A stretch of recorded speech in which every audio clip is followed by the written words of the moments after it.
అడిగితే జాలారంలో కూడా భజన టచ్ ఉన్నదండి. గోరం కృష్ణాజీ గారి దగ్గర నేర్చుకున్నాడంట ఆయన కూడా.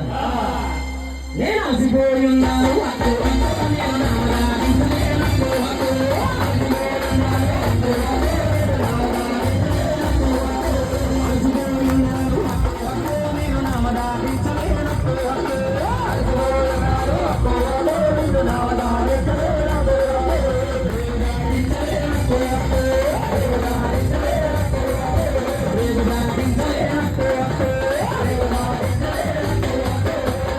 ఈ జాలారం అంటే మరీ దారుణంగా ఉన్నారు.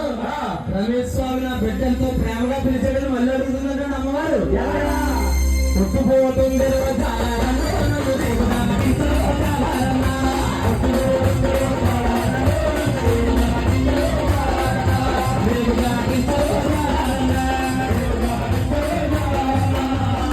పుట్టుపోయే వరకు